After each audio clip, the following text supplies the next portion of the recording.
When he applied for refugee status in the United States, Omar Abdul's daughter Amin told officials he was fleeing persecution in his native Iraq.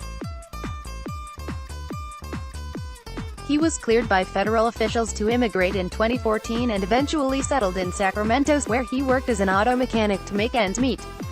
But authorities say Amin's dramatic arrest Wednesday revealed an uglier truth: he was the persecutor. The 45-year-old was arrested at an apartment complex on suspicion of killing a police officer in Iraq in 2014 and is accused of having deep ties to the Islamic State and al-Qaeda terrorist groups, according to the Department of Justice. His arrest has stirred up disturbing questions about the country's refugee vetting process, which resettlement agencies and federal officials have insisted is airtight. Omar Amin, U.S. Attorney's Office, but those same agencies have declined to explain how exactly Amin slipped through the system, and, in the minds of many, their silence has reinforced President Donald Trump's harsh criticisms of the country's refugee program, which sparked a historic debate that landed in the Supreme Court. But experts say that while the case is one of the most alarming national security breaches involving refugees, it's extremely rare. This is one of the more major screening failures that we've seen, said David Sturman, a policy analyst for the nonpartisan think tank New America's International Security Program. He should have been picked up in the screening process. Start your day with the news you need from the Bay Area and beyond. Sign up for our Morning Report weekday newsletter. Amin arrived in Turkey in 2012, where he began the process of applying for refugee status, federal court documents show. He lied repeatedly about the circumstances that led to his departure from Iraq and hid his ties to al-Qaeda and ISIS, according to the Justice Department. Amin feared persecution in Iraq, he said, falsely claiming his brother was kidnapped from the family home and that his father, who actually died of a cerebral clot, was killed for his involvement in the Iraqi military. Ad choice advertising and read invented by cheats, but could it have been as easy as that? All of the federal agencies involved in the refugee vetting process, which fall largely within the State Department and the Department of Homeland Security, deferred to the Department of Justice or declined to comment. The DOJ didn't respond to requests for comment, and it's unclear what part of the vetting process failed to detect Amin's terrorist ties. Interviews and database searches conducted during the government's multi-step vetting process, which can take up to 2 years to complete, should have pulled up terrorist ties, experts say. In 2014, Amin was cleared in Turkey to travel to the U.S. but first went back to his village in Iraq and killed a police officer during an ambush in the man's home, investigators now say.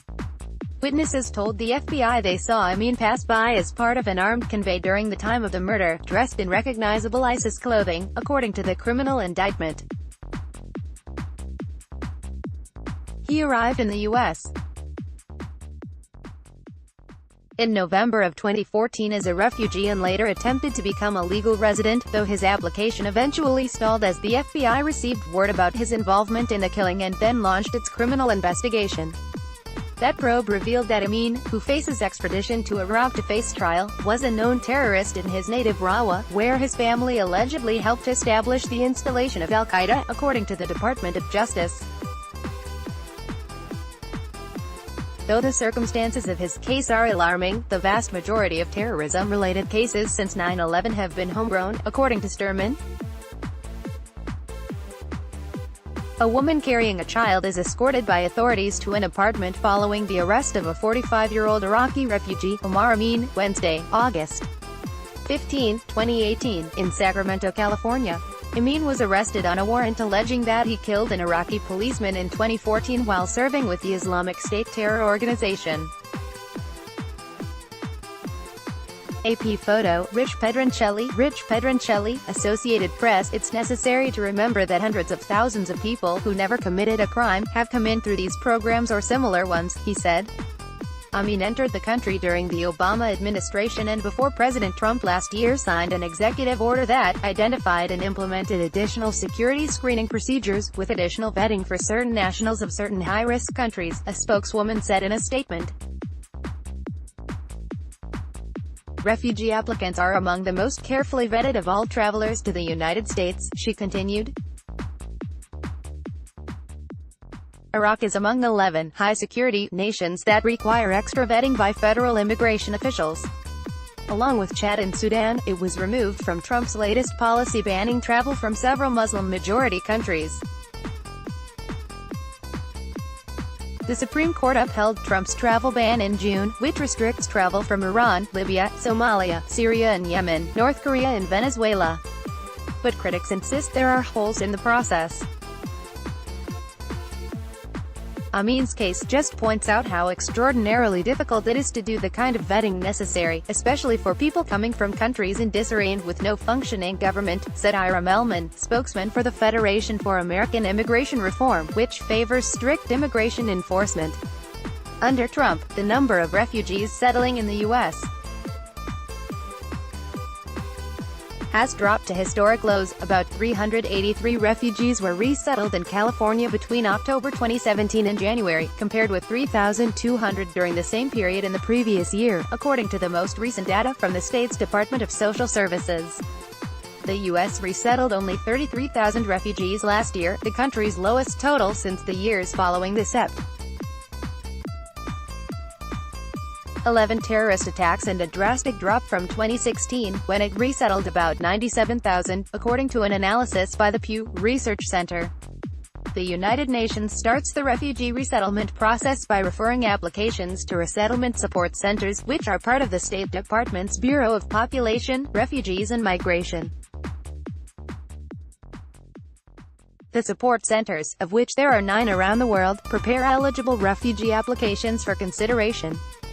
They collect biographic and other information from applicants to prepare for an in-person interview and security screening.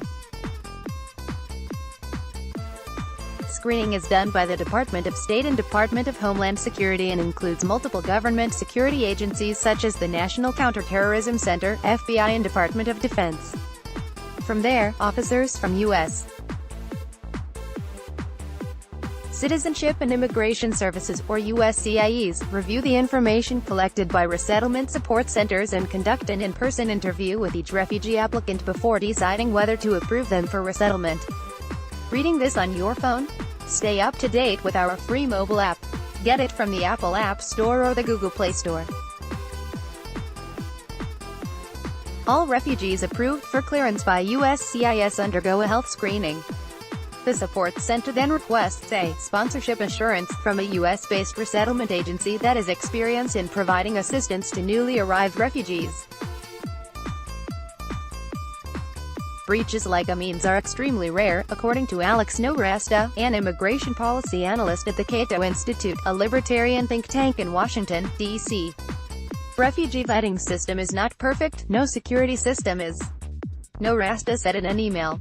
It's worth pointing out that since 1975, the U.S. has admitted more than 3 million refugees and they have only killed 3 people in terrorist attacks on U.S. soil since then. But all it takes is one person to do extraordinary damages, Melman said. We discovered that on 9/11, he said. There may be others and we just don't know about them yet. 80 Quality Auto 360p 720p 1080p. You might also like Finally. Financial planning. Your life, your way. Finally, attend SG's largest wealth convention of 2018 at mbshealth.wealthconventions.com. Find the best VPN in Singapore. Trusted review. Enjoy Compare magazine. Stories change the world. Find out here. Read Imran Khan faces economic tests in Pakistan's Nikkei Asian Review. South Korea to shut down Incheon Airport high-speed. Nikkei Asian Review. Chris Watts slain family in the early hours. And MercuryNews.com. Aretha Franklin rejected Trump's request to perform at MercuryNews.com. Omarosa, Donald Trump Jr. began affair with Aubrey. MercuryNews.com. Will Khalil Mack be a Raider this season or not? Here's the deal. Social media goes bananas over Trump's Apocalypse Now blunder. Workers and soldier push stalled bus at Lower Delta Road. Get it moving. Stomp.straitstimes.com. 25 most Instagram-worthy beaches in the world. Far and wide. 3 finance influencers share their biggest money fears while, are you ready, homebodies of missing wife.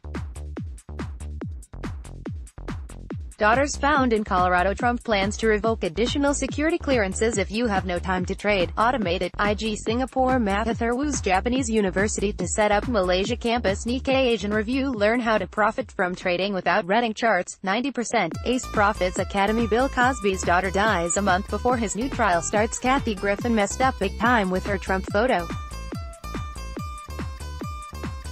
Or did she?